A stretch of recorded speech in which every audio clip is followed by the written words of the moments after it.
चारों ताकतवर योद्धा छोटू को देखते जा रहे थे, जो आसमान में आ गया था। उनके चेहरों का रंग पहले ही बदल चुका था जब उन्होंने छोटू के शरीर से निकलती खतरनाक शक्तियों और उसकी आंखों में दिखते खौफनाक इरादे को देखा था। नीरजा पर हमला करने का मन बनाने के बाद भी सभी को अंदर ही अंदर थोड़ी बेचैनी तो महसूस हो रही थी, जो छोटू के वहां आने के बाद और ज्यादा बढ़ गई थी। आखिर यावर दल 8 महान दलों में से एक था। इस वजह से सभी जानते थे कि अगर उसे गुस्सा आ गया तो इसका अंजाम बिल्कुल भी अच्छा नहीं होता। इस वजह से शुरू से ही चारों में से कोई भी यावर दल के योद्धाओं को जान से मारने के बारे में नहीं सोच रहा था। वो तो बस उनसे खजाना छीनना चाहते थे, और ऐसा करने के लिए मौके का फायदा उठाकर वो इन जवान योद्धाओं के दिल में डर पैदा करना चाहते थे, जिसमें वो नाकाम रहे। तभी चारों में से एक ने हंसते हुए कहा, लड़के, तुझे नहीं लगता कि तेरा गुरूर कुछ ज्यादा ही है? वो आदमी जानता था कि चारों के पास बहुत ज्यादा तजुर्बा था, जिस वजह से उनका नाम काफी मशहूर भी था। लेकिन छोटू ने जिस तरह उन्हें धमकाया था, उसके सामने वो चारों नाराज होने से खुद को रोक नहीं पाए। लेकिन छोटू ने तो उस आदमी की हंसी को पूरी तरह नजरअंदाज कर दिया, और 10 तक गिनती गिनने के बाद उसने धीरे से अपनी नजरें ऊपर कर चारों को देखकर खौफनाक इरादे के साथ कहा, वक्त खत्म हुआ, अब खेल शुरू। इतना कहते ही अचानक से छोटू के पीछे काले रंग की रोशनी चमकने लगी, जो सामने आने पर समझ आई कि वो एक इफरात लाश थी, और वो छोटू के ठीक बगल में खड़ी थी। उस इफरात लाश के आते ही सभी के चेहरों का रंग बदलने लगा, बल्कि खुद नीरजा, विहान और बाकी लोग इफरात लाश को छोटू के बगल में देखकर दंग रह गए थे। फिर सभी ने धीरे से उस इफरात लाश की तरफ देखा, जो फिलहाल शक्तियों के जाल में फंसी हुई थी। कोई अपनी आंखों पर यकीन नहीं कर पा रहा था कि न सिर्फ छोटू उस इफरात लाश को हराने में कामयाब हुआ था, बल्कि उसने तो उस लाश को अपना अंगरक्षक तक बना लिया था। इस दौरान चारों अधेड़ उम्र के योद्धाओं के चेहरों पर भी हैरानी नजर आ रही थी, और वो सभी ना चाहते हुए भी कुछ कदम पीछे हो गए। तभी उसमें से एक ने चिल्लाते हुए कहा, अरे छोटे भाई, इतना नाराज होने की कोई बात नहीं है। हम लोग तो बस यहाँ से गुजर रहे थे, तो सोचा इन लोगों की मदद कर दे। कोई बात नहीं, अगर तुम्हें मदद की जरूरत नहीं है तो हम यहाँ से चलते हैं, अलविदा। ये कहते हुए चारों ने एक दूसरे की तरफ देखा, और वो हड़बड़ा कर पीछे होने लगे। मनी मन वो हालात को बुरा भला भी कहने लगे थे, क्योंकि उन्हें नहीं लगा था कि नई पीढ़ी के योद्धा इस कदर खतरनाक हो सकते थे। तभी छोटू ने उनके चेहरों का रंग बदलते देख तुरंत कहा, दफा हो जाओ यहाँ से, इससे पहले कि मैं तुम सभी को खत्म कर दूं। उसकी बात पर अब कोई भी नाराज नहीं हो सका, और चेहरे पर अजीब सी मुस्कुराहट लिए सभी वहां से दूर चले गए। वो लोग भी कोई बेवकूफ नहीं थे, उन्हें पता था कि मौजूदा हालात में वो इनाम का हिस्सा हासिल करने के बारे में तो सोच भी नहीं सकते थे। और तो और अगर वो छोटू को ज्यादा नाराज कर देते तो शायद इनाम तो नहीं मिलता, लेकिन ढेर सारे खतरनाक जख्म जरूर उन्हें मिल जाते, जो वो बिल्कुल नहीं चाहते थे। नीरजा और बाकी लोग भी देखते हुए गए कि कैसे वो सभी दुम दबाकर वहां से चले गए थे। इतने में छोटू ने अपनी नजरें नीरजा और बाकियों की तरफ की, और चेहरे से खौफनाक इरादे को अलग कर एक प्यारी सी मुस्कुराहट लाते हुए पूछा, तुम लोग ठीक तो हो? इस पर नीरजा ने अपना सिर हिलाते हुए जवाब दिया, लेकिन तभी पास ही खड़े विहान ने हैरानी भरी आवाज में छोटू के बगल में खड़ी इफरात लाश को देखते हुए कहा, ध्रुव, क्या ये इफरात लाश तुम्हारी है? मेरा मतलब, क्या तुमने इसे अपना पुतला बना लिया है? लेकिन कैसे? ये सुनकर छोटू ने मुस्कुराते हुए बड़े ही शांत अंदाज में कहा, ज्यादा कुछ नहीं, मैंने तो बस अपनी अंतरात्मा का इस्तेमाल कर इसे काबू कर लिया है। वहीं उसके जवाब से नीरजा और विहान के चेहरों का रंग ही बदल गया। जाहिर सी बात थी कि वो लोग अच्छी तरह से जानते थे कि ऐसा तरीका अपनाने में कितना ज्यादा खतरा शामिल था, लेकिन जब उन्हें छोटू के चेहरे पर जरा भी फिक्र नहीं दिखी तो वो समझ गए थे कि उस बेइंतहा खतरे से बचने का छोटू के पास जरूर कोई हुक्म का इक्का था। तभी जरीना आगे आई और उसने शक्तियों के जाल में फंसी इफरात लाश को देखकर कहा, दीदी, आप लोगों ने अभी तक इस इफरात लाश को खत्म नहीं किया? इस पर नीरजा ने चेहरे पर मजबूरी लाते हुए कहा, हाँ जरीना, हमने बहुत कोशिश की इसे खत्म करने की।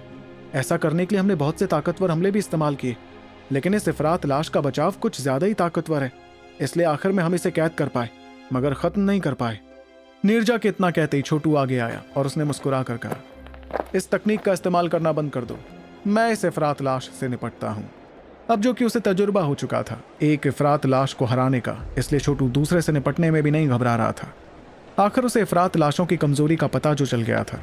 वहीं छोटू की बात सुनकर नीरजा एक पल के लिए झिझकने लगी, लेकिन फिर उसने हामी भरते हुए अपना सिर हिलाया। वो भी समझ रही थी कि क्योंकि छोटू एक इफरात लाश को खत्म कर पाया था, इसका मतलब वो दूसरी को भी संभाल लेता। इसलिए नीरजा ने तुरंत अपने हाथ लहराए और यावर दल के सभी योद्धाओं को तुरंत अपनी अपनी शक्तियां वापस खींचने को कहा। जैसे ही यावर दल के योद्धाओं ने उसकी बात मानी तो शक्तियों का जाल गायब होने लगा और आखिर में उसमें फंसी इफरात लाश आजाद होकर दहाड़ने लगी। एक झटके में खूंखार लाल आंखों वाली वो लाश अपनी जगह से गायब हुई और यावर दल के योद्धाओं को खत्म करने के लिए उनकी तरफ बढ़ने लगी। लेकिन उसका शरीर आगे बढ़ा ही था कि अचानक छोटू के बगल में खड़ी इफरात लाश अपनी जगह से गायब होकर दूसरी लाश के ठीक सामने आ गई। वहां आते ही दोनों की जोरदार टक्कर हुई और वो दोनों अलग अलग दिशाओं में जाकर गिर गए। जिस जगह पर वो गिरे थे वहां बहुत बड़ी दरारें नजर आने लगी थी। इस कदर खतरनाक ताकत को देखकर यावर दल के योद्धाओं के बीच एक अजीब खामोशी छा गई। छोटू ने अपनी नजरें इफरात लाश की तरफ की, जिसके बाद वो अपने हाथों से दोबारा वही अजीबोगरीब सील बनाने लगा जिससे निकलती रोशनी ने पहली इफरात लाश को हराया था। अगले ही पल उसका शरीर दुश्मन इफरात लाश के सामने पहुंचा और अपने हाथों से रोशनी निकालकर उसने सीधे लाश की नाभि पर हमला कर दिया। और जैसी छोटू की रोशनी उस जगह से टकराई तो उस लाश का बेहद मजबूत शरीर धीरे धीरे कमजोर पड़ने लगा, और जिस वजह से नीरजा और बाकी सभी लोग मजबूर हो गए थे, वो मजबूत बचाव आखिरकार तबाह हो गया। एक झटके में छोटू ने अपना हाथ नाभि में डालकर सफेद रंग के चमकते गोले को तुरंत बाहर निकाला, जिससे वो इफरात लाश बहुत ज्यादा कमजोर हो गई और सीधे जमीन पर गिर गई। जब नीरजा, विहान और यावर दल के बाकी योद्धाओं ने नजारा देखा तो उनके चेहरों पर हैरानी बरकरार थी और वो एक दूसरे की तरफ देखने लगे। इस वक्त सभी खामोश थे क्योंकि उन्हें समझ ही नहीं आ रहा था कि छोटू इतनी आसानी से उस इफरात लाश को कैसे खत्म कर सकता था। धीरे धीरे नीरजा और विहान ने खुद को संभाला और वो छोटू के पास आकर उसके हाथों में रखे सफेद चमकते गोले को देखने लगे। कुछ पलों तक गहरी सोच में पड़े रहने के बाद वो समझ गए थे कि छोटू ने उस खतरनाक लाश को हराने के लिए सबसे पहले उसका बचाव तोड़ा था, जिसके बाद उस लाश की ताकत कई गुना कमजोर पड़ गई।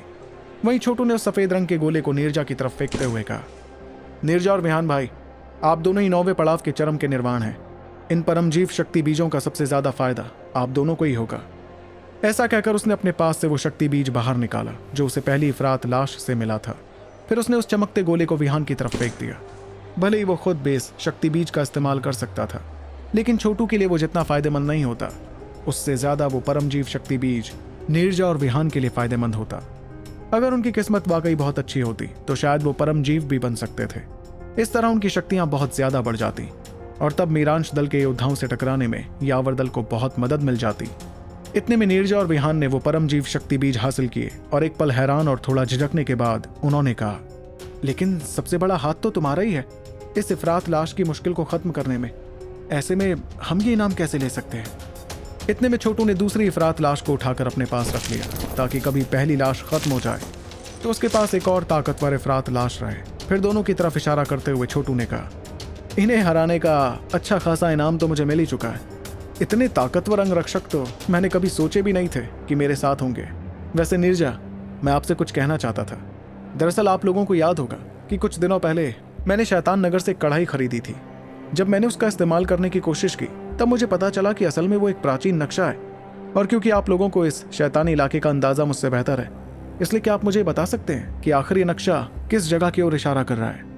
ऐसा कहते हुए छोटू ने अपनी अंदरूनी शक्तियों का इस्तेमाल किया और अपने ठीक सामने वो प्राचीन नक्शा तैयार कर दिया। छोटू की बात से विहान और नीरजा काफी हैरान हुए थे, जिसके बाद वो गौर से उस प्राचीन नक्शे को देखने लगे। एक पल उसे देखने पर उनके चेहरों पर अजीब सी हैरानी नजर आई, जिसके साथ ही नीरजा ने पूछा, ध्रुव, कहीं ये प्राचीन नक्शा ज्वाला बस्ती के प्राचीन खजाने का तो नहीं है? इस बार हैरान होने की बारी छोटू की थी, क्योंकि उसने तो अब तक उन्हें इस बारे में कुछ बताया भी नहीं था, फिर भी उन्हें इसका पता चल गया था। छोटू को समझ नहीं आया कि आखिर नीरजा को इस बारे में पता कैसे चला। तभी उसने हैरानी के साथ कहा, नीरजा, क्या आपको ज्वाला बस्ती के प्राचीन खजाने के बारे में कुछ पता है? आंखों में बेसब्री के साथ छोटू जवाब का इंतजार करता गया और तभी नीरजा ने आंख भरते हुए कहा, ध्रुव, दरअसल इस शैतानी इलाके में बहुत से जाने माने प्राचीन खजाने मौजूद हैं। ऐसे ही प्राचीन खजानों में से एक खजाना है ज्वाला बस्ती का खजाना। लेकिन अगर बात तुम्हारे इस नक्शे की हो तो वो इतना काम का नहीं है, क्योंकि बहुत से लोगों को ज्वाला बस्ती के प्राचीन खजाने की जगह अच्छी तरह पता है। मगर चाहे बहुत से लोगों को इस खजाने की जगह पता ही क्यों ना हो, लेकिन आज तक कोई भी उस खजाने को खोलने में कामयाब नहीं हुआ। और तो और पिछले कई सालों से मीरांश दल भी ज्वाला बस्ती के इस प्राचीन खजाने को हासिल करने की कोशिशें करता आया है। जितना मैं इन लोगों को समझती हूँ उस हिसाब से इस बार भी वो लोग वहां जाएंगे और खजाना हासिल करने में अपना हाथ आजमाएंगे। ऐसे में अगर हम भी वहां जाते हैं तो ये तो बैल मुझे मार जैसा हो जाएगा। खजाने को खोलने की बात से छोटू को अचानक वो रहस्यमयी रोशनी वाला सिक्का याद आने लगा जो कढ़ाई के पिघलने से तैयार हुआ था। उसे मन ही मन लगने लगा, कहीं ऐसा तो नहीं कि अब तक कोई उस खजाने को हासिल इसलिए नहीं कर पाया है क्योंकि उस खजाने को खोलने के लिए इस सिक्के की जरूरत पड़ती है। इस बारे में थोड़ा सोचकर छोटू ने तुरंत सभी से कहा, हमें भी ज्वाला बस्ती के प्राचीन खजाने के पास जाना चाहिए। लेकिन उसकी इस बात पर नीरजा और बाकी लोग दंग रह गए थे। कोई नहीं समझ पा रहा था कि जब नीरजा ने छोटू को उस जगह के खतरों के बारे में बताया था, तब भी वो वहां जाने की बात क्यों कर रहा था? तभी छोटू ने मुस्कुराते हुए कहा, इस बात से कोई फर्क नहीं पड़ता है कि हमें वहां कौन मिलेगा, वक्त वक्त की बात होती है। और तो और अगर सच में उन्हें ज्वाला बस्ती के प्राचीन खजाने में दिलचस्पी है तो वो हम पर सिर्फ तभी हमला करेंगे जब वो उस खजाने को हासिल कर लेंगे, लेकिन उससे पहले हरगिज नहीं। वैसे एक बात बताइए, शैतानी इलाके में बहुत से प्राचीन खजाने हैं ना, और यहाँ बहुत से ताकतवर योद्धा भी मौजूद हैं। अगर ऐसी बात है तो फिर एक भी योद्धा इस प्राचीन खजाने को हासिल क्यों नहीं कर पाया है? उसके सवाल पर नीरजा ने उसे समझाते हुए कहा, शैतानी इलाके में सबसे ताकतवर लोगों का आना मना है। न सिर्फ इफरात शक्तियां उनके आने पर पागल हो जाएंगी, बल्कि इस जगह पर चढ़ी प्राचीन सील्स भी उन लोगों को अंदर आने नहीं देंगी। जो योद्धा जितना ज्यादा कमजोर होता है उसके लिए अंदर जाना उतना ही आसान होता है। यही वजह है कि सभी महान दलों के सबसे ताकतवर योद्धा यानी उनके लीडर्स यहाँ नहीं आते हैं। खैर, अगर हम मुद्दे पर आते हैं तो हम तुम्हारी बात मानेंगे और ज्वाला बस्ती का प्राचीन खजाना हासिल करने के लिए जाएंगे, लेकिन उससे पहले हमें तैयारी कर लेनी चाहिए कि अगर वहां हमारी मुलाकात मीरांश दल के योद्धाओं से हुई तो हम क्या करेंगे, क्योंकि मीरांश दल के तीनों राजकुमारों की मिली जुली ताकत वाकई बहुत ज्यादा खतरनाक है। इस पर छोटू ने गहरी सांस लेते हुए धीमी आवाज में कहा, नीरजा, आप बिल्कुल फिक्र मत कीजिए। वैसे तो मेरी इतनी हिम्मत नहीं है कि मैं हमारे दल के हर योद्धा की जिंदगी की जिम्मेदारी लूं, लेकिन मैं इतना जरूर कहूंगा कि अगर मीरांश दल ने वाकई हम पर हमला किया तो तीनों में से 2 राजकुमारों को तो खत्म होना ही पड़ेगा। ये ध्रुव रायजादा का वादा रहा। वैसे तो छोटू जानता था कि उसके और राजकुमारों के बीच शक्तियों का काफी फासला था, लेकिन अगर बात उसकी जिंदगी और मौत पर आ जाती तब तो वो अपना कोई भी हुक्म का इक्का इस्तेमाल करने से नहीं झिझकता, और उसे पूरा यकीन था कि सारे हुक्म के इक्के इस्तेमाल करने पर वो 3 में से 2 राजकुमारों को तो खत्म कर ही सकता था। सभी लोग देखने लगे कि छोटू की आंखों में कैसी आग जल रही थी। इस आग को देखकर सभी की रूह कांप उठी। सभी जानते थे कि छोटू यूं ही कुछ भी नहीं कहता था, और अब जो कि वो ऐसी ही बात कह रहा था, इसका मतलब साफ था कि उसके ऐसा कहने के पीछे उसका यकीन था। वहीं छोटू का यकीन देखकर यावर दल के योद्धाओं ने एक साथ उससे कहा, ध्रुव भाई, फिक्र आप मत कीजिए। सबसे बुरा क्या होगा, हमारे और मीरांश दल के बीच खूनी जंग हो जाएगी। कोई बात नहीं, अगर वो हमारे यावर दल के योद्धाओं को कुचलना चाहेंगे तो हम भी उनकी टांग तोड़ कर रहेंगे। वैसे भी इतने सालों से इन लोगों ने हमें बहुत परेशान किया है, हम तो चाहते ही हैं इनसे बदला पूरा करना। लोगों की बातें सुनकर नीरजा ने मजबूरी में अपना सिर हिलाया, जिसके बाद उसने धीमी आवाज में कहा, अब जो कि सभी यही चाहते हैं तो हमें तुरंत यहाँ से निकलना चाहिए।